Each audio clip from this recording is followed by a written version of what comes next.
हजरत news 18 में आपका खैर मकदम और आप देख रहे हैं कश्मीर न्यूज़। इस वक्त बड़ी खबर आ रही है जेवन पंथ चौक से, जो कि श्रीनगर में मिलिटेंटों का हमला हुआ है। जेके आर्म्ड पुलिस के बस पर यह हमला किया गया। 14 पुलिस एहलकार जख्मी हुए, कम से कम 4 की हालत नाजुक बताई जा रही है। फोर्सेज ने किया इलाके का मुहासरा, तलाशी कार्रवाई इस वक्त जारी है। तो बड़ी खबर इस वक्त आ रही है जेवन पंथ श्रीनगर में मिलिटेंटों का हमला हुआ है। जेके आर्म्ड पुलिस की बस पर यह हमला किया गया। 14 पुलिस एहलकार इसमें जख्मी बताए जा रहे हैं, कम से कम 4 की हालत नाजुक बताई जा रही है। फोर्सेज ने पूरे इलाके का मुहासरा कर लिया है। इस वक्त तलाशी कार्रवाई जारी है। तस्वीरों के जरिए भी आप देख सकते हैं जेवन श्रीनगर में मिलिटेंटों का ये हमला हुआ है। जेके आर्म्ड पुलिस की बस पर ये हमला किया गया। 14 पुलिस एहलकार इसमें जख्मी हुए हैं, कम से कम 4 की हालत नाजुक बताई जा रही है। फोर्सेज ने इलाके का मुहासरा कर लिया। इस वक्त तलाशी कार्रवाई जारी है।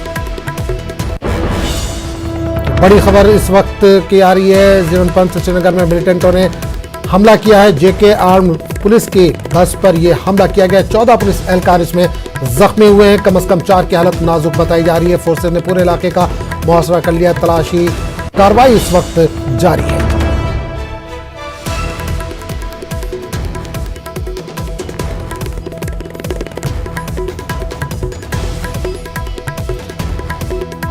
बड़ी खबर इस वक्त आ रही है जेवन पंथ चौक श्रीनगर से, जहां पर मिलिटेंटों का हमला हुआ है। जेके आर्म्ड पुलिस की बस पर यह हमला हुआ है। 14 पुलिस एहलकार जख्मी हुए, कम से कम 4 की हालत नाजुक बताई जा रही है। फोर्सेज ने पूरे इलाके का मुहासरा कर लिया है। तलाशी कार्रवाई जारी है। और इस पूरे मामले पर बात करने के लिए हम सीधे रुक करेंगे अपने नुमाइंदे मंजूर के पास, जो इस वक्त हमारे साथ फोन लाइन के जरिए जुड़े। मंजूर, बड़ी खबर आ रही है जेवन पंथ श्रीनगर में मिलिटेंटों का हमला हुआ है, क्या ताजा अपडेट है इस वक्त आपके पास? आजम, ये जो हमला हुआ है इसके फौरन बाद ये इस इलाके के जो दाएं बाएं गांव है, इन गांवों को सील किया गया है। जो कौमी शहरा है उस पर भी तलाशी कार्रवाई शुरू की गई, कार्डन ऑफ किया गया है और ये जो हमलावर है इन हमलावरों की तलाश शुरू की गई है। और इस सिलसिले में इस इलाके में जो मजीद फोर्सेज है इनको बुलाया गया है और बड़े पैमाने पर ये जो हमलावर है उनकी तलाश जारी है। बिल्कुल, हमसे जानना चाहिए कि जैसा कि बताया जा रहा है कि 14 पुलिस एहलकार जख्मी हुए, 4 की हालत जो है वो सीरियस है, तो कहां पर उनको शिफ्ट किया गया, किस अस्पताल ले जाया गया, इस ताल्लुक से कुछ जानकारी मिल पा रही है? जी आजम, ये जो हमला हुआ है, अगर हम पांच चौक की बात करेंगे, पांच चौक के करीब कोई बड़ा अस्पताल नहीं है। इनको जो श्रीनगर का जो बड़ा अस्पताल है वहां लिया गया है, जिसमें बताया जाता है कि इन 14 अफराद जवानों में जो 4 जवान है वो शदीद जख्मी है।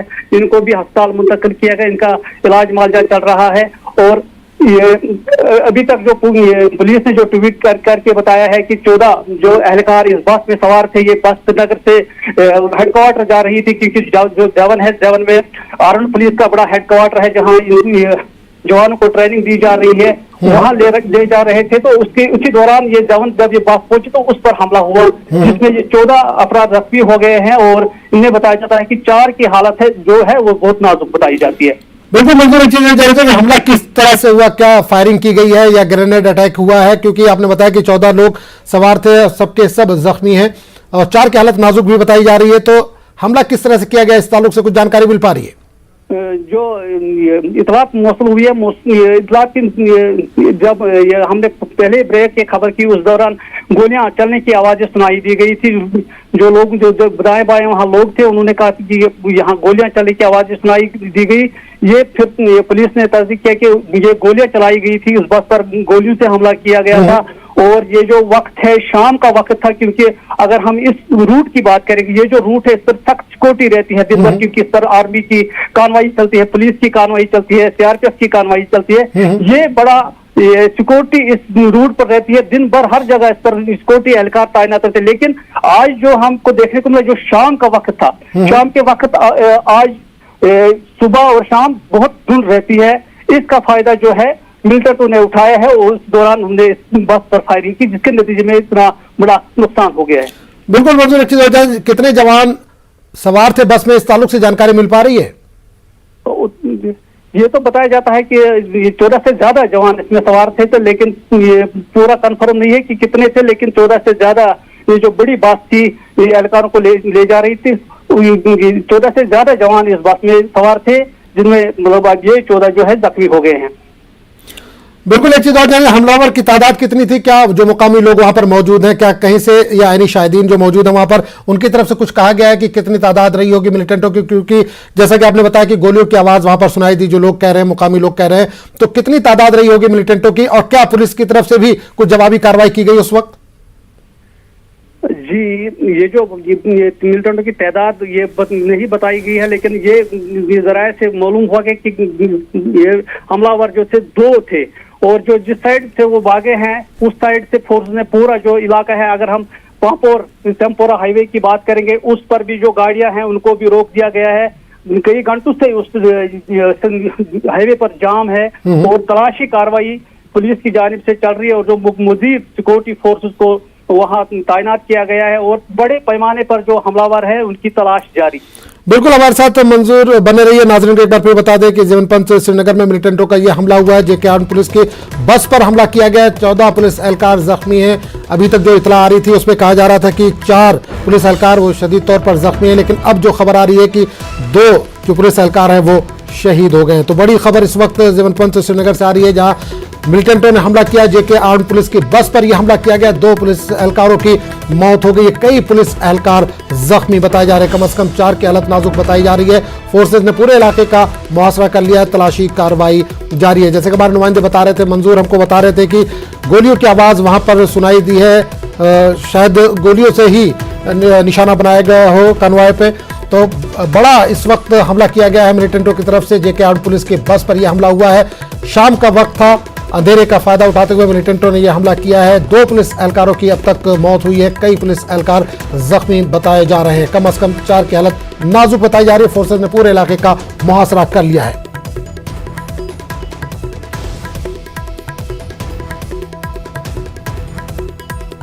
तो हमारे साथ मंजूर मौजूद है। मंजूर, जो पुलवामा में अटैक हुआ था, क्या ये इलाका उसके आसपास का ये इलाका है? तो मंजूर से हमारा राब्ता टूट गया। दोबारा उनसे राब्ता करने की कोशिश करेंगे, लेकिन नाज़रीन आपको बता दें कि बड़ी खबर इस वक्त जीवनपंथ श्रीनगर से आ रही है, जहां मिलिटेंटों ने हमला किया है। जेके आर्म पुलिस की बस पर यह हमला हुआ है। 2 पुलिस एहलकार इसमें शहीद हुए, कई पुलिस एहलकार के जख्मी होने की भी इत्तला है। फोर्सेज ने पूरे इलाके का मुहासरा कर लिया है, तलाशी कार्रवाई जारी है। पुलिस की ये बस हेड ऑफिस की तरफ जा रही थी जिस वक्त इन पर यह हमला किया गया। गोलियों से इनके ऊपर हमला किया गया है। बस में कितने पुलिस एहलकार सवार थे, इस ताल्लुक से अभी पूरी जानकारी तो नहीं मिल पाई है, लेकिन बताया जा रहा है कि 14 पुलिस एहलकार इसमें जख्मी हुए थे, जिसमें से 2 की शहादत हो गई है, 2 की मौत हो गई है। तो जीवनपंथ चौक श्रीनगर का ये मंजर आप देख पा रहे हैं इस वक्त, जहां पर मिलिटेंटों ने हमला किया है। जेके आर्म पुलिस की बस पर यह हमला किया गया है। 2 पुलिस एहलकारों की मौत हो गई है, कई पुलिस एहलकार जख्मी बताए जा रहे हैं। बस के ऊपर यह हमला किया गया है, गोलियों से हमला किया गया है, जिसमें 14 पुलिस एहलकार बताया जा रहा है कि जख्मी हुए हैं, 2 शहीद भी हो गए हैं।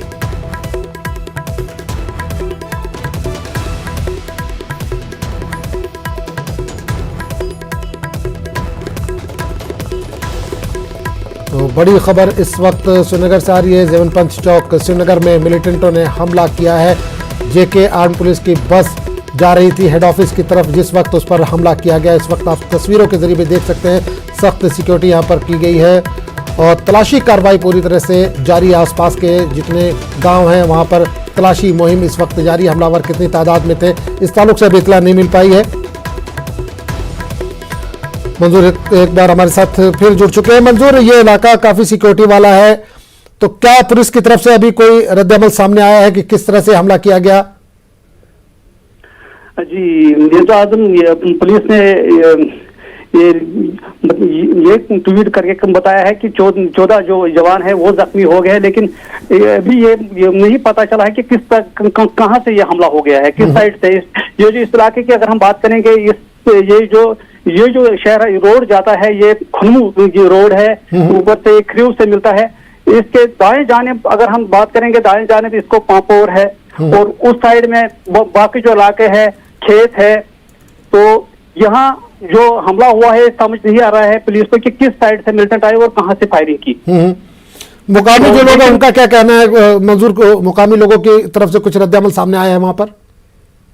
ये एक्चुअली जो ये आजम ये शाम का वक्त था, ये गोलियों की आवाजें सुनाई दी गई। जो हाईवे पर अभी भी जो लोग हैं उन्होंने गोलियां चलने की आवाजें सुनी है। उसके बाद जो हाईवे पर ट्रैफिक है उसको रोक दिया गया है। अभी भी जो हाईवे पे ट्रैफिक है उसको रोक दिया गया। जो पापोर अवंतीपोरा ओल्ड शहरा है उस पर अभी जो है ट्रैफिक को रोक दिया गया है। अगरचे ये बाकी जो लोग हैं मीडिया के लोग हैं वहां जाने की कोशिश की लोगों ने, लेकिन वहां जो ट्रैफिक जाम था वो पहुंच नहीं पाए। बिल्कुल हुजूर, हमारे साथ बने रहिए। आपके पास हम दोबारा लौटेंगे। नाज़रीन को एक बार फिर बता दें कि ये तस्वीरें इस वक्त आप ताज़ा तस्वीरें देख रहे हैं जहां पर पुलिस की बस पर हमला किया गया है, जिसमें से 14 जवान जो है वो जख्मी हुए हैं, 2 जवान शहीद हो गए। जेके आर्म्ड पुलिस की ये बस थी, हेड ऑफिस की तरफ ये बस जा रही थी। 3 पुलिस एहलकारों की मौत की इस वक्त खबर आ रही है। बड़ी खबर इस वक्त आ रही है। हमलावर कितनी तादाद में थे, किस तरह से हमला किया गया, रात के अंधेरे का फायदा उठाया हमलावरों ने, मिलिटेंटों ने, और बड़ा हमला है ये। 3 पुलिस एहलकारों की मौत की इस वक्त खबर है। कम से कम 4 की हालत नाजुक बताई जा रही है। फोर्सेज ने पूरे इलाके का मुहासरा कर लिया है। तलाशी कार्रवाई पूरे इलाके में इस वक्त जारी है।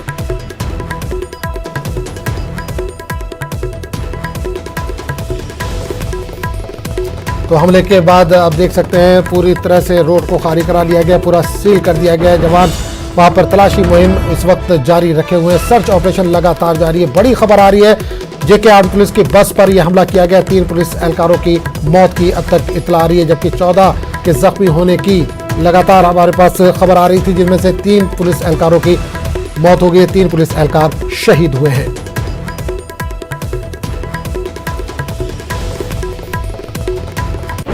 बड़ी खबर इस वक्त जेवनपंत श्रीनगर से आ रही है, जहां पर मिलिटेंटों ने बड़ा हमला किया है। जेके आर्म्ड पुलिस की बस पर यह हमला किया गया। 3 पुलिस एहलकार इसमें शहीद हुए हैं, कई पुलिस एहलकार जख्मी भी हुए हैं, जिन्हें अस्पताल में भर्ती करा दिया गया। कम से कम 4 की हालत नाजुक बताई जा रही है। फोर्सेज ने पूरे इलाके का मुहासरा इस वक्त कर लिया है। तलाशी कार्रवाई लगातार जारी है। हालांकि काफ़ी सिक्योरिटी वाला इलाका है, हाई सिक्योरिटी जोन इलाका है, लेकिन मिलिटेंटों ने अंधेरे का फायदा उठाया और पुलिस की बस पर ये फायरिंग की गई। हमारे साथ मंजूर मौजूद है। मंजूर, एक सवाल ये भी है, पुलवामा में इससे पहले जो अटैक हुआ था, क्या उसके आसपास का इलाका है ये? नहीं, अगर हम पुलवामा की बात करें, पुलवामा अलग डिस्ट्रिक्ट है और ये श्रीनगर ये का मुजाफाती इलाका है। ये श्रीनगर, अगर हम ये श्रीनगर से थोड़ा ही दूर है ये इलाका पांता चौक, तो वहां से वहीं हमला। लेकिन अगर हम पुलवामा की बात करें, पुलवामा बहुत दूर है इस इलाके से। जी, ये श्रीनगर का मुजाफाती इलाका है। और ये देखने को मिला कि ये जो रोड है, इससे पहले भी 3 साल कबल एक आर्म्ड पुलिस की बस पर हमला, BSF की बस पर हमला हुआ था। और आज 3 साल के बाद आज जो ये हमला हुआ, लेकिन ये हमला बहुत खतरनाक हमला हुआ है। अगर हम ये हमारे पास जो तस्वीरें हैं बस की, आप खुद देख सकते हैं। तस्वीरें हम देख पा रहे हैं स्क्रीन पर। जी बिल्कुल। तो नाज़रीन, आप तस्वीरों में भी देख सकते हैं जिस बस पर हमला हुआ है मिलिटेंटों की तरफ से, उसकी तस्वीरें हैं। सीधे तौर पर इस पर हमला हुआ है, गोलियों से निशाना बनाया गया। बस पर आप देख सकते हैं पूरी तरह से शीशे टूट चुके हैं। इसमें 14 हमारे जो जवान हैं वो जख्मी हुए हैं, 3 पुलिस एहलकार जो है वो शहीद भी हुए हैं। तो बड़ी खबर इस वक्त आ रही है जेवनपंत श्रीनगर से, जहाँ पर मिलिटेंटों ने बड़ा हमला किया। जेके आर्म्ड पुलिस की ये बस हेड ऑफिस की तरफ जा रही थी, हेडक्वार्टर की तरफ जा रही थी, जहां पर रास्ते में इस पर अटैक किया गया, इस पर हमला किया गया मिलिटेंटों की तरफ से। 3 पुलिस एहलकार शहीद हुए, कई पुलिस एहलकार जख्मी हैं, जिनको नजदीकी अस्पताल में भर्ती करा दिया गया है। कई की हालत अभी भी नाजुक बताई जा रही है। फोर्सेज ने पूरे इलाके का मुहासरा किया है, तलाशी कार्रवाई जारी है। मंजूर, जानना चाहेंगे कि इलाका जो तस्वीरों में हम देख पा रहे हैं, जंगली इलाका दिख रहा है, क्या आसपास आबादी है या पूरा जंगली इलाका है जहां पर अटैक हुआ है? जी, एक साइड अगर हम बात करेंगे, एक साइड इस दाएं जानिब इस इलाके में आबादी, और बाएं साइड ये जो है ये पत्थर की काने हैं, जो पत्थर की काने हैं उसी साइड में है। वहाँ से लोग जो पत्थर वगैरह निकालते हैं, उस साइड आबादी नहीं है। लेकिन हम दाएं जानिब अगर हम बात करें, दाएं जानिब आबादी, बहुत आबादी वाला और खुले खेत भी है इस साइड में। चलिए, बिल्कुल हमारे साथ मंजूर बने रहिए। नाज़रीन, एक बार फिर आपको बता दें कि जेवनपंत चौक श्रीनगर में मिलिटेंटों ने हमला किया है। जेके आर्म्ड पुलिस की ये बस थी, तस्वीरों में आप देख सकते हैं। बस की हालत से अंदाज़ा लगा सकते हैं कि कितना खतरनाक हमला था मिलिटेंटों का। बस के पूरे शीशे टूट चुके हैं, 14 जवान इसमें जख्मी हुए हैं, 3 शहीद हुए हैं।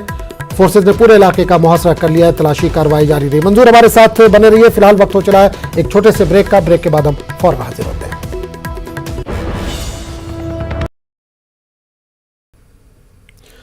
श्रीनगर के मज़ाफ़ाती इलाके रंगरेट के वनबल इलाके में आज एक इनकाउंटर हुआ। सिक्योरिटी फोर्सेज और मिलिटेंटों के दरमियान हुए इस इनकाउंटर में 2 मिलिटेंट हलाक हुए हैं। सिक्योरिटी फोर्सेज के मुताबिक इन इलाके में मिलिटेंटों के छुपे होने से मुतालिक इतला मिली थी। इसके इन्होंने पूरे इलाके को मुहासरे में लिया। इस बीच इलाके में छुपे मिलिटेंटों ने फोर्सेज पर फायरिंग की। जवाबी कार्रवाई में फोर्सेज ने 2 मिलिटेंटों को हलाक किया। इनकाउंटर साइट से दोनों हलाकशुदा मिलिटेंटों की लाशों को बरामद किया गया है। इनकाउंटर के बाद सिक्योरिटी फोर्सेज और कुछ मुकामी अफराद के दरमियान झड़पें भी हुई। चंद अफराद ने फोर्सेज पर पथराव किया। फोर्सेज ने पथराव करने वालों को मुंतशिर करने के लिए आंसू गैस के गोले दागे। जिला कुपवाड़ा में बीजेपी लीडर अब्दुल रशीद जरगर की हिफाजत पर मामूर एक एसपीओ अपने एक और साथी के साथ फरार हो गया। बताया जाता है कि एसपीओ साकिब अहमद तांतरे अपने साथी आरिफ अहमद मीर के साथ फरार हुआ है। दोनों का ताल्लुक बोहीपुरा से बताया गया है। कहा जा रहा है कि साकिब 2 AK-47 राइफलें और 2 मैगजीन लेकर फरार हो गया। इस वाक़े के बाद पूरे कुपवाड़ा जिले में अलर्ट जारी कर दिया गया है। जिले में तमाम दाखिली और खारजी रास्तों पर पुलिस को तैनात किया गया है। लोगों की नकलो हरकत पर नजर रखी जा रही। बताया जाता है कि यह वाक़या रात के दौरान पेश आया। पुलिस का कहना है कि फरार अफराद को ढूंढ निकालने के लिए कोशिशें जारी हैं। नेशनल कॉन्फ्रेंस 5 अगस्त 2019 के फैसलों की वापसी तक अपनी जद्दोजहद जारी रखेगी। 2019 के बाद कश्मीर में मिलिटेंसी को बढ़ावा मिला है और हालात हर गुजरते दिन के साथ खराब हो रहे हैं। मरकजी हुकूमत के तमाम दावे गलत साबित हुए। इन बातों का इजहार पार्टी के नायब सदर उमर अब्दुल्ला ने किया। इन्होंने कहा कि हदबंदी कमीशन की मीटिंग में नेशनल कॉन्फ्रेंस जरूर शिरकत करेगी। उमर अब्दुल्ला ने टीआरसी कुपवाड़ा में अवामी जलसे से खिताब किया। उमर अब्दुल्ला ने कहा कि मरकज ने जमहूरियत का जनाजा निकाला है। जलसे में लोगों की एक बड़ी तादाद ने शिरकत की। उमर अब्दुल्ला साबिक MLC मरहूम नासिर खां के घर गए और उनके वफात पर दुआया मजलिस में भी शिरकत की। सच बोलने पे पाबंदी है आज मुल्क में। कौन सच बोल सकता है आज? सच बोलने की सज़ा अखबार वालों को दी जा रही है। उनके इश्तिहार काटे जा रहे हैं। यहाँ अफसरों को सच बोलने की सज़ा जो है वो PSA केस है। तो ऐसे हालात में जब सच बोलने पे पाबंदी है तो मजहब पे तो ये लोग पाबंदी लगाएंगे ही लगाएंगे। हिंद पाक को आपस में बातचीत का अमल शुरू करना चाहिए और मसला कश्मीर का पुरअमन हल होना चाहिए। अब फिलहाल बातचीत के लिए माहौल ही बनाएं। लेकिन मैंने कभी ये नहीं कहा है कि बातचीत के लिए माहौल बनाना सिर्फ एक मुल्क की जिम्मेदारी है। ये सरासर गलत होगा मानना कि बातचीत के लिए माहौल बनाना सिर्फ हिंदुस्तान की जिम्मेदारी है। बातचीत के लिए सही माहौल बनाना ये पाकिस्तान की भी जिम्मेदारी बनती है और उनको अपनी जिम्मेदारी निभानी होगी। मैं सिर्फ ये कहता हूँ कि अगर हमें वाकई मसले हल करने हैं तो बातचीत के ज़रिए ही हल होंगे। किसी और तरीके से बातचीत हल करने का कोई मतलब, आपने कोशिशें भी की हैं। कितनी जंग लड़े आपने? चीन के खिलाफ भी जंग लड़ी आपने, पाकिस्तान के खिलाफ भी जंग लड़ी। कौन सा मसला हल हुआ? आज चीन ने पता नहीं कितना आपका लद्दाख का इलाका जो है उस पर कब्जा जमाए रखा हुआ है। वहाँ पे अपने मकाने बना रहे हैं। तो अब बातचीत के बिना अगर कोई मुझे ये कहे कि और कोई अल्टरनेटिव है, मैं सुनने के लिए तैयार हूँ। लेकिन मुझे बातचीत के अलावा कोई अल्टरनेटिव नज़र नहीं आता। फ़िलहाल तो हम यही चाहते हैं कि उस बातचीत के लिए एक सही माहौल बने। मैं आपसे पूछने वाला था, अगर आपको हालात बेहतर होते हुए नज़र आते हैं तो SPO कहाँ चले गए? क्यों गए? हमें तो कहा गया था कि 370 के बाद ना कोई बंदूक रहेगा, ना कोई अलायदगी पसंद सोच रहेगी। यहाँ अलायदगी पसंद सोच की बुनियाद 370 है, यहाँ बंदूक की बुनियाद 370 है। लेकिन 370 को गए हुए अब लगभग 2.5 साल पूरे होने जा रहे हैं। कोई 2 साल 5 महीने तो हो गए। आज भी SPOs जो है बंदूक लेके छोड़ के जा रहे हैं। तो उसका मतलब ये है कि ना आपके 370 ये बीमारी नहीं थी, बीमारी कहीं और थी। बीमारी हमारा कुछ और था, इलाज आपने कुछ और कर दिया। कि डिलिमिटेशन प्रोसेस जो हो रहा है, क्या आपके MPs उसमें शमूलियत करेंगे जो 20 दिसंबर को होने वाला है डिलिमिटेशन प्रोसेस? उम्मीद तो यही है, क्योंकि हम भी नहीं चाहते हैं कि ये सारा वन साइडेड हो। बहुत से लोगों के खदशात हैं कि कुछ इलाके काट के नई नई कॉन्स्टिट्यूंसीज़ बनाई जाएंगी, लेकिन किसी को नहीं पता है कि उसका लॉजिक क्या होगा। तो हमारी कोशिश रहेगी कि जो भी फैसले हों वो सही हों।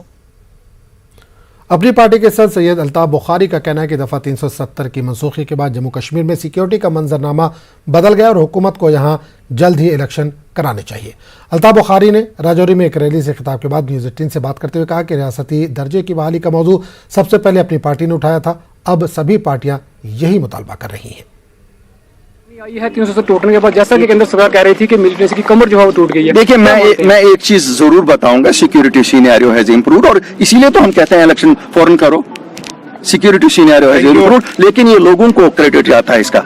ये लोगों के क्रेडिट, आप कहेंगे कि ये खुद ही हुआ, सिक्योरिटी फोर्सेस ने किया, लेकिन लोगों को भी क्रेडिट जाता है। आज जो बाकी जमातें बोलती हैं, ये हमारा नैरेटिव है, ये हमने शुरुआत की, ये हमने कहा, तो वो तो कोई बात ही नहीं कर रहे थे। अगर आज वो भी बोल रहे हैं तो हमें पूरा यकीन है कि उन्होंने अपनी आवाज हमारी आवाज के साथ मिलाई है और हम इसका वेलकम करते हैं। तो इंशाल्लाह मुझे लगता है कि गवर्नमेंट ऑफ इंडिया भी एक अवामी सरकार है, वो डेमोक्रेटिक सरकार है, वो आवाज उनके कानों तक पहुंची है और जरूर फैसला होगा, स्टेटहुड जरूर वापस आए। सीपीआईएम के सीनियर लीडर मोहम्मद यूसुफ तारिगामी ने जम्मू कश्मीर में किसान बिरादरी की हालत इज़्ज़ार पर गहरी तशवीश का इजहार किया। तारिगामी ने कहा कि जम्मू कश्मीर हुकूमत यूटी में पंचायत राज इदारों को बाख्तियार बनाने में भी नाकाम रही। इन्होंने इल्ज़ाम लगाया कि मुंतखब डीडीसी मेंबरान को भी मुकम्मल तौर पर बाख्तियार नहीं बनाया गया है, जिसकी वजह से उदयी इलाकों में तरक्याती मंसूबों को अंजाम देने में नाकाम रहते हैं। इन्होंने एलजी और चीफ सेक्रेटरी पर जोर दिया कि वो इस मसले का नोटिस लें। मैं ये मुतालबा करता हूँ चीफ सेक्रेटरी साहब से, बड़े बड़े ऑर्डर निकलते हैं सेक्रेटरीट से, कम से कम जो आपने पहले कदम उठाया है डीडीसी चुनाव के, पंचायती चुनाव के, चीफ सेक्रेटरी साहब अपने डीसीज को, डिविजनल कमिश्नर को, डायरेक्टर्स को ये कह दीजिए कि वो कम से कम एक एक डिस्ट्रिक्ट का जायजा ले। ये जो काउंसिलर्स बने हैं, पंचायत बने हैं, सरपंच बने हैं, उनके साथ मीटिंग कर लें, उनकी राय को सुने, उनके जो खदशात हैं उनको दूर करने की कोशिश कर लें। ये अच्छा रहेगा, इंस्टीट्यूशन जिंदा रहेंगे और जो आपने कदम उठाया एलजी साहब ने, उसमें लगेगा कि लोगों को कुछ फायदा मिला।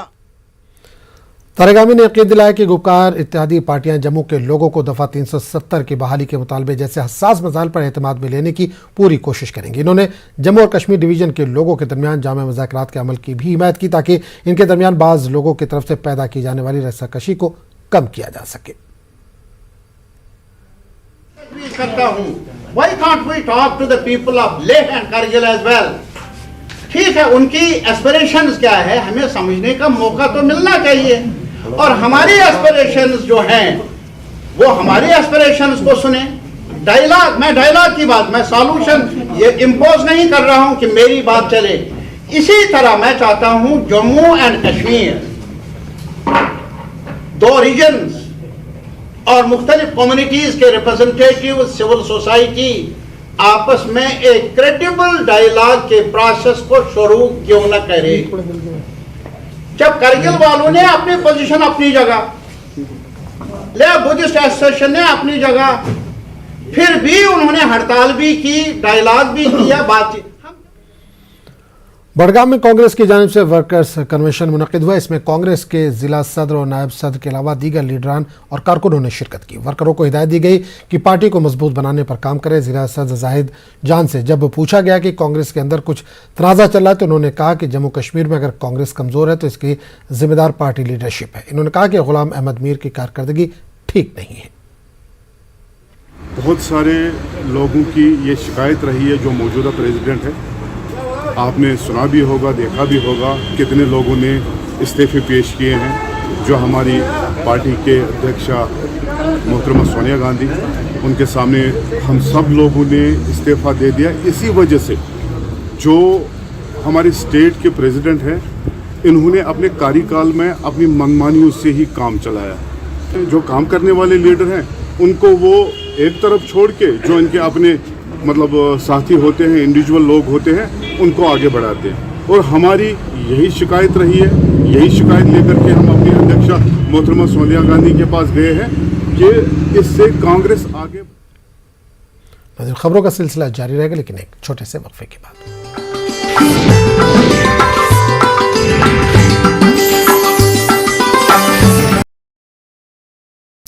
बीजेपी जम्मू कश्मीर के सदर रविंद्र रैना और देवेंद्र सिंह राणा पुंछ के सुरनकोट का 4 रोज़ा दौरा कर रहे। रैना ने एक रैली से खिताब करते हुए वज़ीर-ए-आज़म की जानिब से किए जा रहे तरक्याती कामों का हवाला दिया और कहा कि जो काम 70 वर्षों में नहीं हुए थे वो काम मोदी ने कराए। पहाड़ी तबके के लोगों की भी खासी तादाद मौजूद थी जिन्हें यकीन दिलाया गया कि बीजेपी ST दर्जा दिलाएगी।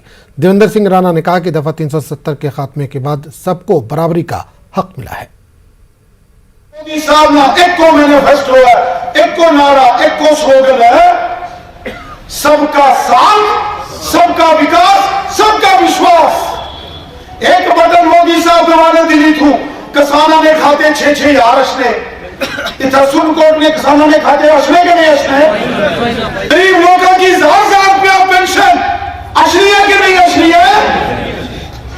5-5 लाख रुपया गोल्डन कार्ड।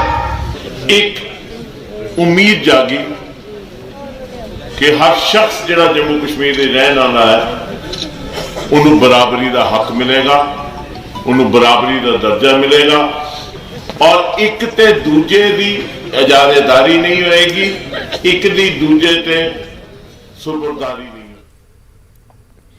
लेह में आज मुकम्मल बंद रहा। लद्दाख को रियासत का दर्जा देने 6वें शेड्यूल का निफाज, जमीन और रोजगार के तहफ़्फ़ुज़ के मुतालबे पर एपेक्स बॉडी लेह की कॉल पर बंद मनाया गया। जिला भर में दफातर और तजारती मराकज़ बंद रहे। जगह जगह सिक्योरिटी एहलकार तैनात थे। अमन की बरकरारी के लिए एपेक्स बॉडी के कारकुन भी मुख्तलिफ मकामात पर मौजूद थे।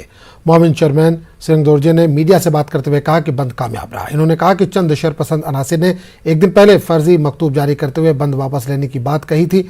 ऐसे अनासिर का पता लगाया जा रहा है। कुछ लोगों ने ये कोशिश किया था कि इसको सबोटाज करें।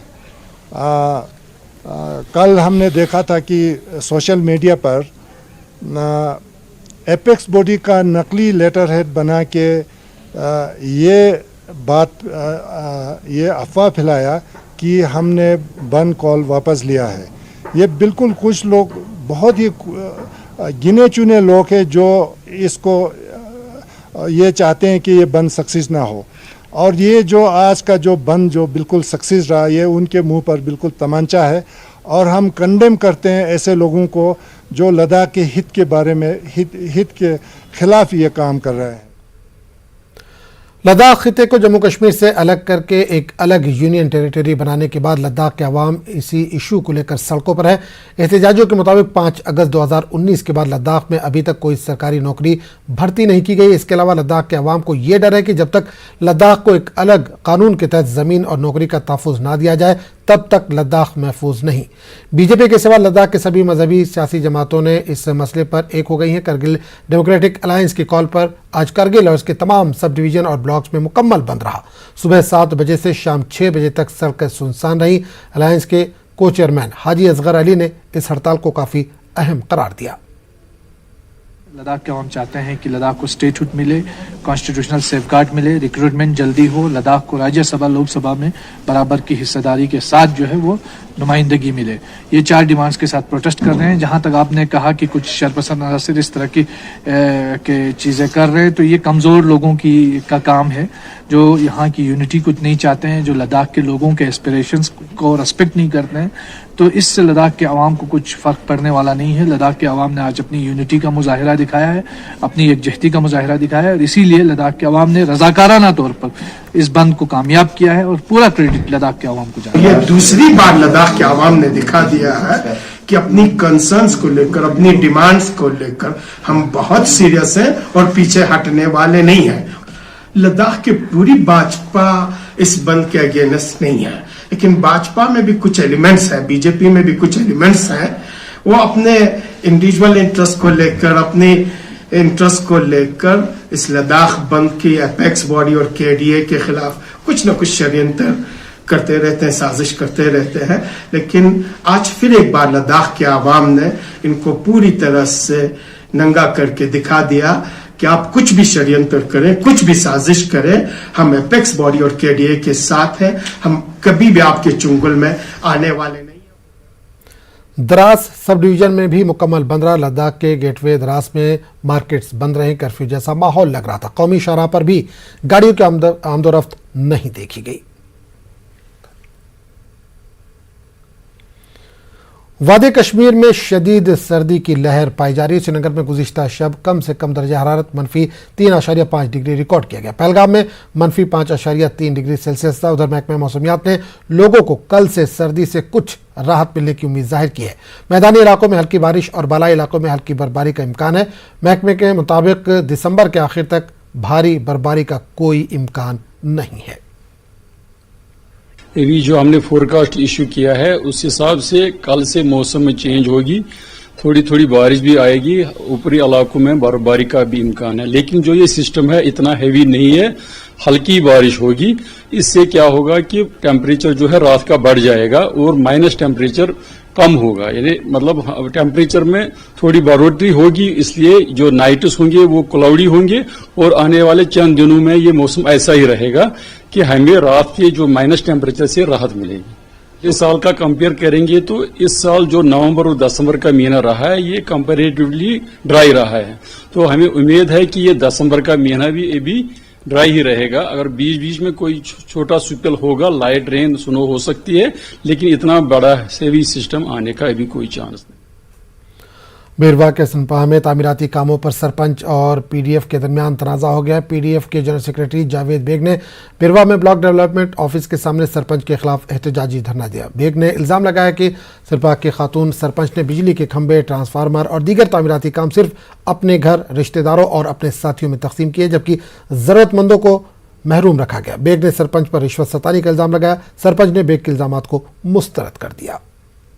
सनपा की जो सरपंच है उसके खिलाफ है, उसके करप्शन के खिलाफ है, उसके मिसमैनेजमेंट और मिसयूज ऑफ पंचायत फंड्स के खिलाफ है। इस लेडी ने पंचायत का पैसा अपने घर में लगाया। इसके घर में एक गाँवखाना बना है जिसमें इस लेडी ने पंचायत का पैसा लगाया। एक लेन और ड्रेन पंचायत के पैसे से बनाई, अपने रिश्तेदारों को पंचायत का पैसा लगाया। कल ट्रांसफार्मर लगने वाले थे वहां पे, जो जेन्युइन मोहल्ला है उसका ट्रांसफार्मर काट के वो अपने 3 घरों में लगा रहे हैं। उसने ये एक मामूल का ये किस्सा बनाया है। जो भी वहां पे आवाज उठाता है कि हमारे साथ इंसाफ करो, वो उसके खिलाफ थाने में चली जाती है। मैंने कोई काम गलत किया है उसका जवाब भी मैं दूंगी। मैंने कोई काम गलत नहीं किया। वो जावेद बेग जो है उसका काम ही है, वो जो मुझे करना है मैं करूंगी।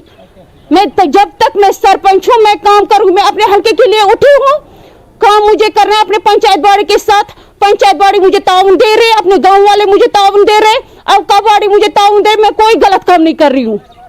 मैं हर किसी को पास जवाब दूंगी, डीसी सर के पास भी, जो कोई भी मेरे पास आएगा मैं उसको यही जवाब दूंगी। मैंने कोई काम गलत नहीं किया, वो सब सामने है। मैंने जो काम किया वो पुलवामा के एसीडी ऑफिस पर कुछ ठेकेदारों ने एहतजाज के तौर पर ताला लगा दिया। ठेकेदारों ने इनकी रकूमात वागुजार न करने के खिलाफ महकमे दही तरक्यात के खिलाफ एहतजाज किया। इससे एसीडी के साथ साथ REW के दफातर में आज कामकाज काफ़ी मुतासर हुआ। ठेकेदारों का कहना है कि उन्होंने एसीडी ऑफिस के ग्राउंड और DDC चेयरमैन के लिए बनाए गए ऑफिस की तजदीद व मरम्मत की, मगर रकूमात वागुजार नहीं की गई। पुलवामा में एसीडी की कुर्सी भी कुछ बरसों से खाली है।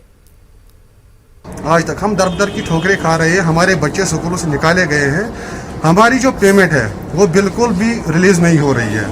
हमें ये बताया जा रहा है यहाँ से कि आप डायरेक्शन ऑफिस जाओ, वहाँ से पैसा रिलीज़ कराओ। आप वहाँ भी गए, हमने लगभग 20-25 बार हम वहाँ गए, तो 25 बार वहाँ भी हमारा पैसा बहुत खर्च हो गया।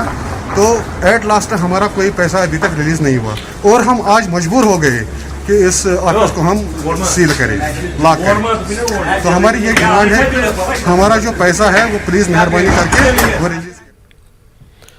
डिवीजनल कमिश्नर कश्मीर PK पुले ने कहा कि गुज़िश्ता 3 दहाइयों के दौरान कश्मीर में न सिर्फ अक़लियतों के मजहबी मकामात को नुकसान पहुँचाया गया, बल्कि अक्सरियती तबके के दरगाहों, मसाजिद और दीगर मजहबी मकामात की भी तोड़ फोड़ की गई है। पुले ने कहा कि ऐसे तमाम मजहबी मकामात की तजदीद व मरम्मत की जाएगी। वो श्रीनगर में 2 रोज़ा सूफी कॉन्फ्रेंस में शिरकत के मौके पर मीडिया से बात कर रहे थे। यूनेस्को लिस्ट में श्रीनगर शहर का नाम आने पर खुशी मनाने के हवाले से इस कॉन्फ्रेंस का इनेकाद किया गया था। कल्चरल एकेडमी और कश्मीर सोसाइटी इंटरनेशनल ने तकरीब का इनेकाद किया। मारूफ कश्मीरी फोक गुलकार, गुलजार, गनाई और दीगर फनकारों ने अपने फन से हाज़रीन को खूब महसूस किया। सूफीज़म से जुड़ी कई किताबों की रस्म रनवाई भी अंजाम दी गई। नहीं, बेसिकली देखा जाए तो पिछले 3 डेकेड में ना सिर्फ माइनॉरिटीज़ के रिलीजन्स को टारगेट किया गया, बल्कि जो हमारी जो मिली जुली सकाफत है उसको भी टारगेट किया गया। हम देखते हैं कि काफ़ी हमारे आस्थान है बार बार जलाए गए, एक बार नहीं बार बार जलाए गए। इन सभी आस्थान और ख़ास करके जो माइनॉरिटीज़ के भी जो रिलीजियस इदारे हैं उनकी जो रिपेयर है, मरम्मत है, वो दुरुस्ती है, उससे रिलेटेड यूनियन टेरिटरी गवर्नमेंट ने एक स्कीम लाई हुई है। आने वाले सालों में जो है उस पर अमली जमा पहनाया जाएगा। जो भी यहाँ के कश्मीर की ट्रेडिशन रहे रेशम खानों में रहे, रेशम खाने बंद करा दिए गए। अब एक और कंपेन निकलेगी, रूहानी म्यूसिकी हराम है। अरे कुरान शरीफ ने मुझे एक आयत बताओ कहाँ हराम है? तो इन चीजों ने, इस कंपेनिंग ने यहाँ पे वो जो हमारे कश्मीर की ट्रेडिशन से, जो इमाम हनफिया इमाम आजम ने कहा कि जिस शहर में जाओगे उस शहर के ट्रेडिशनों की हिफाजत करो। खबरों का सिलसिला जारी रहेगा, लेकिन एक छोटे से वक्फे के बाद।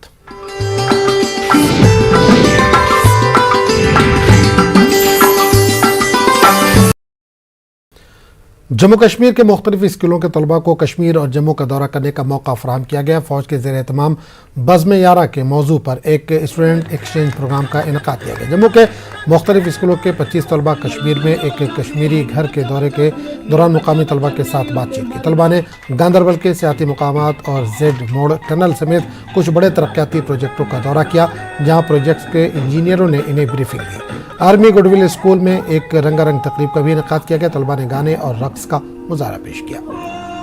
इंटरेक्टिंग सेशन था हमें जम्मू के स्टूडेंट्स के साथ और हमने बहुत एंजॉय किया। इनफैक्ट हमें उनका टैलेंट देखने को भी मिला, उनको हमारा।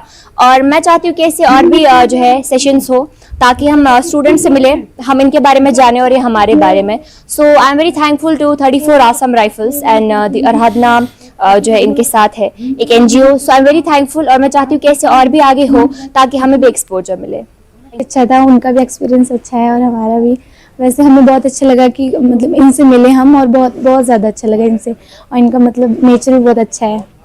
इधर मतलब किसी घर गए तो इनसे पूछा यहाँ पर मतलब बोलते क्या है, हाय हेलो, ये सब हमने मतलब उनसे पूछा उनके भाषा का। तो हम यहाँ से ज़रूर ये सीख के जाएंगे लैंग्वेज, कि हम वहाँ भी जाके लोगों को बताएं कि यहाँ पर मतलब कितने अच्छे से मतलब बात करते हैं, और यहाँ का सब कुछ हम बताएंगे वहाँ पर। गुज्जर बकरवाल तबके से वाबस्ता लोगों ने बंगडार त्राल में खामोश एहतजाज किया। इन लोगों का कहना है कि महकमा जंगलात इनकी मिल्कियती ज़मीन को तारबंदी कर रही है, इसकी वजह से ये तबका काफ़ी परेशान हो गया। गुज्जर बकरवाल कॉन्फ्रेंस के जनरल सेक्रेटरी मोहम्मद यासीन पोसवाल ने फॉरेस्ट एक्ट को ज़मीनी सतह पर लागू करने की सरकार से मांग की। हम लोग गरीब लोग हैं, हमें खाने के लिए नहीं होते, शाम के खाने के लिए नहीं होते हमें पैसे, तो हम कहाँ लाएंगे? गैस लाएंगे या उस पर हम खाना पकाएंगे? कुछ हम जाते हैं लकड़ियों को जाते हैं, छोटी छोटी लकड़ियाँ जमा करके लाते हैं, उसी पर हम खाना पकाते हैं। तो हम माल मवेशी रखते हैं, हम माल हमारा जाता है जंगल में, हमारी जिंदगी इसी जंगल पे बसर होती है। तो गवर्नमेंट वो भी हमसे छीना, हमारे पास इतना ही कुछ है और हमें गवर्नमेंट ने वहाँ से कुछ नहीं दिया, गवर्नमेंट ने यहाँ से छीनना क्यों आ जाते? ऐसा हम नहीं होने देंगे, हर किसी नहीं होने देगा। फॉरेस्ट एक्ट का निफाद पिछले 13 महीने पहले गवर्नमेंट ने यहाँ किया, हमने शुक्रिया भी अदा किया। हम आज भी उनका शुक्रिया अदा करते हैं कि बिल्कुल कागजों में तो जनाब उसका नफाद हुआ है, लेकिन ज़मीनी सतह पे यहाँ लोगों की शिकायत थी। 3 दिन पहले यहाँ इनकी फॉरेस्ट डिपार्टमेंट ने इनकी मिल्की ज़मीनों में तार लगानी शुरू कर दी। तो ये सीधे साधे लोग हैं। तो मेरी गवर्नमेंट से इस्तदा है कि जब हम बेसहारा का सहारा बन के चलेंगे तो हमें तरक्की मिलेगी। अगर हम बेसहारे को दबा के चलेंगे तो शायद हमें भी फिर वो ना उल्टी गिनती हमारी शुरू हो जाएगी। लेके थिक्से में फौज ने ऑपरेशन सद्भावना के तहत 50 गरीब खानदानों में मौसम सरमा की ज़रूरी अशिया तकसीम की, जिसमें blanket, sleeping bag, heater, jacket और दीगर सामान शामिल है। इस मौके पर लोगों ने फौज का शुक्रिया अदा किया। बल्कि ठीक से ले से बोल रही हूँ, और यहाँ पे एक प्रोग्राम हुआ था आज जो ऑपरेशन सद्भावना in collaboration with aura wisdom ने किया है, और यहाँ पे 50 फैमिलीज फ्रॉम डिफरेंट विलेजेस को यहाँ पे बुलाया गया है। उनको विंटर स्टाफ जैसे कि स्लीपिंग बैग्स, जैकेट्स दिया, केरो हीटर दिया और कंबल्स भी दिया है, और ठीक से लमडून के लिए एक जनरेटर भी दिया गया है। तो मैं सद्भावना और ओरा विजडम को दिल से थैंक यू कहना चाहती हूँ। लेह जिले के नौजवानों को Shri Shri rural development programme trust Bengaluru में 2 महीने की ट्रेनिंग के लिए रवाना किया गया। यूथ स्पोर्ट स्कीम के तहत नौजवानों को रवाना किया गया है। CEC लेह एडवोकेट ताशी ने कहा कि इसका मकसद नौजवानों को मुख्तलिफ तकनीकी मैदानों में बेहतर प्लेटफॉर्म मुहैया करना है, जिनके ज़रिए नौजवानों की ट्रेनिंग में भी मदद मिलेगी। इससे बेरोज़गारी का मसला भी कम होगा। बीजेपी जिला कोलगाम की तरफ से एक वर्कर्स मीटिंग मुनक्किद हुई। जिला सदर आबिद हुसैन खान ने कहा कि रिवायती सियासतदानों और पार्टियों ने हमेशा लोगों का इस्तेहसाल किया, अब इनको जवाब देने का वक्त आ गया। इन्होंने पार्टी को मजबूत बनाने पर जोर दिया। यूथ बीजेपी को भी मजबूत बनाने के लिए काम करने की तलकीन की गई। गुज्जर बकरवाल तबके के कई सरकर्दा एक्टिविस्ट ने बीजेपी में शमूलियत इख्तियार की है। इस हवाले से जम्मू के पार्टी दफ्तर में एक तकरीब का इनेकाद किया गया। इनमें पहलगाम के बीडीसी चेयरमैन बशीर अहमद खान और समाजी कारकुन मोहम्मद इसरार चौधरी भी शामिल हैं। पार्टी के organisational general secretary Ashok Kaul ने साबिक वजीर अब्दुल गनी कोहली के हमरा इनका इस्तकबाल किया। कोहली ने कहा कि सिर्फ बीजेपी के पास ही गुज्जर बकरवाल तबके की बहबूदी के लिए सही पॉलिसियां हैं। राष्ट्रीय बजरंग दल के कारकुनों ने जम्मू में एहतजाजी मुजाहरा किया। इसी सर डॉक्टर फारूक अब्दुल्ला के खिलाफ ये एहतजाज किया गया। मुजाहिरीन का कहना है कि फारूक अब्दुल्ला ने मुबैना तौर पर पाक नवाज लाइन अपनाकर जम्मू कश्मीर के लोगों के जज्बात को ठेस पहुंचाई। इनका कहना है कि गुपकार इत्यादि जमातें मुल्क के मफाद के खिलाफ काम कर रही है, इसलिए हुकूमत को इनके खिलाफ सख्त मौक़िफ़ इख्तियार करना चाहिए। तहसीलदार बिरवा डॉक्टर हारून रशीद और SHO बिरवा की सरबराही में एक टीम ने पुलिस व CRPF के हमरा बिरवा के मनाहमा में गैर कानूनी तौर पर तामीर किए गए ईंट के भट्टे को मुनहदिम किया। इस कार्रवाई के दौरान इंतजामिया और पुलिस को मुकामी लोगों की मज़ाहमत का भी सामना करना पड़ा। तहसीलदार बिरवा ने लोगों को खबरदार किया कि वो गैर कानूनी तामीराती कामों से बाज रहें। पुंछ के मेडर सब डिवीजन के सरहदी इलाके गोल्ड लाइन ऑफ कंट्रोल पर वाक़ रीला ज़ियारत पर उर्स अक़ीदत व एहतराम के साथ मनाया गया। 2 रोज़ा उर्स के अख्तामी रोज़ में ज़ियारत पर अक़ीदतमंदों की कसीर तादाद ने हाज़िरी दी। ज़ियारत पर हाज़िरी देने वालों के लिए तबर्रुक के साथ साथ लंगर का भी एहतमाम किया गया था। इस दौरान पूरी दुनिया के साथ साथ जम्मू कश्मीर में अमन अमा के लिए ख़ास दुआएं की गई।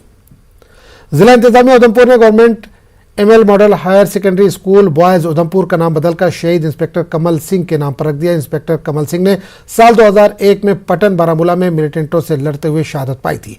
ADGP Jammu zone Mukesh Singh, DIG Udhampur Reasi range Suleman Chaudhary, deputy commissioner Udhampur Indu Kanwal Chib समेत दीगर अफराद मौजूद थे। शहीद को खराज अक़ीदत भी पेश किया गया। इस बुलेटिन में फिलहाल इतना ही। आदाब।